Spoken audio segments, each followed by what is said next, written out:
You think bad neighbors stop at noise complaints or parking fights.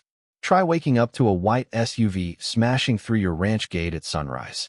I'm talking about the kind of chaos that turns your stomach before your mind even catches up, a mess of splintered wood and screaming livestock. And the person behind it, Karen Whitmore, standing there in her pink blazer, clipboard in hand. Not a hair out of place, looking pleased with herself like she'd just checked "Wreck My Morning" off her to-do list. Yeah, that happened. Now, I've patched that gate more times than I care to count. But it didn't stop. If anything, Karen kept getting bolder, turning what used to be my wife's pride and joy into her own personal demolition derby target. That gate wasn't just wood and hinges too. Me. It was the last thing my late wife Sarah designed. Every curve and knot picked out by hand, because she said cedar would always smell like home. Losing it felt like losing her all over again.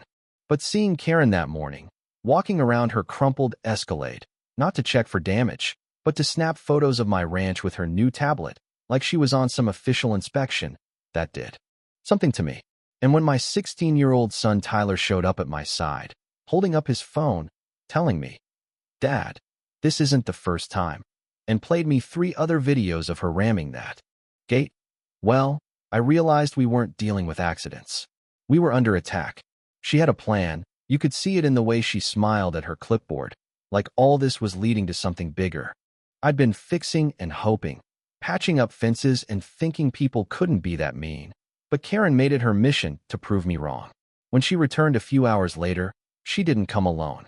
The whole HOA board rolled up my drive, each one carrying tablets, measuring, taking pictures, one even dipping a cup in my horse trough like she was checking for lead in the water. It was an invasion, plain and simple. I tried to be civil. That's what Sarah would have wanted. "Can I help you folks?" I said, voice steady, even though my hands were shaking.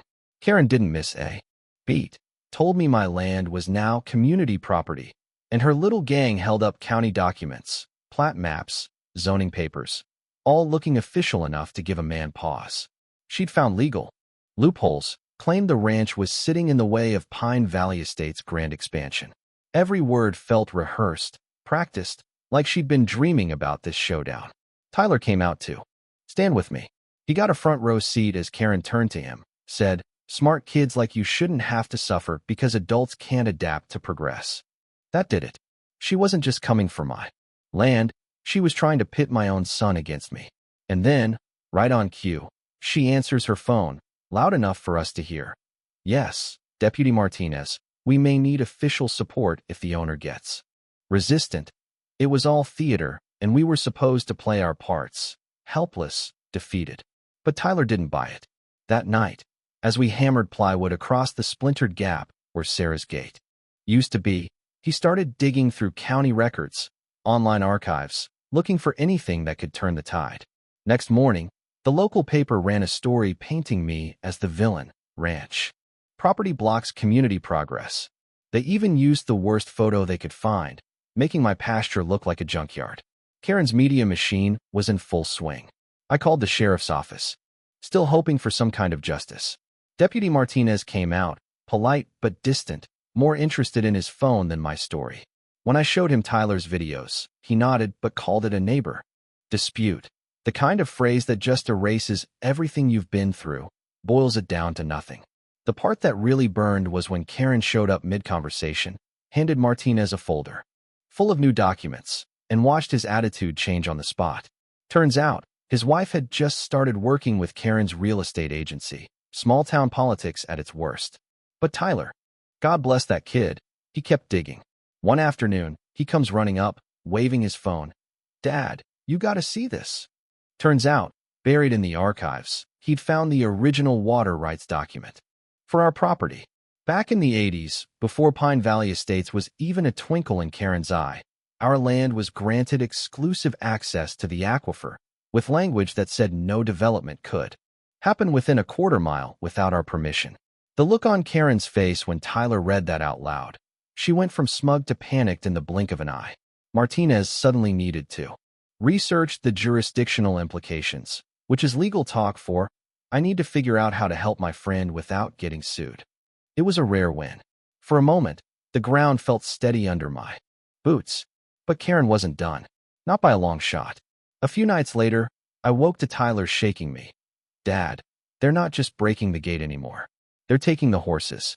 We ran outside and saw her crew, headlights sweeping the pasture, my horses being herded into a trailer. Karen met us at the gate, holding up another set of official-looking papers, claiming a fake emergency livestock relocation. The document, supposedly from a county inspector, was full of holes. But Karen had Martinez standing by, ready to threaten us with fines and arrest if we interfered. Tyler dug deeper. Found out that county facility they were taking our horses to was owned by Karen's own company. She was holding my animals hostage, racking up boarding fees, bleeding us financially while parading around with forged paperwork and official seals. The sheer audacity of it would have been funny if it hadn't hurt so damn much. That's when I stopped playing defense. My garage turned into a war room. With the help of old Pete Hernandez, a neighbor and retired welder, we built a new gate, steel core, for feet deep, disguised to look just like the old one. Tyler rigged up cameras to catch everything from every angle, so there'd be no denying what happened next. Mrs. Rodriguez, another neighbor, brought us more than just homemade flan. She had recordings of Karen talking bribes and timelines with her developer friends, plotting to bulldoze half the neighborhood. She'd been keeping records for months, just in case. We weren't the only targets. Karen wanted to wipe out everything. That made Pine Valley a community. The day of reckoning came sooner than expected. Karen brought her whole parade. HOA board, news crew, all of them. She was ready for her big moment. But when her SUV hit that new gate at full speed, the thing barely rattled. The Escalade crumpled like a soda can, steam hissing, glass tinkling, and the look on Karen's face, pure disbelief. That's when Mrs. Rodriguez stepped in, played those phone recordings for everyone to hear. The crowd went dead silent as Karen's voice called her own supporters useful idiots, bragged about manipulating media and lying to neighbors. Even the news crew turned on her. The reporter asked, on camera, "Given this is the fourth time you've hit Mr. Harrison's gate and all this evidence, why should anyone believe anything you've said?" Karen just stared, muttered, "You all believed me?"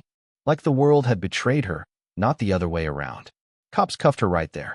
Charges stacked up, property destruction, livestock theft, filing false documents, the works. Tyler's footage became key evidence. Karen's little kingdom crumbled. The HOA board threw her out. Apologized to the whole neighborhood.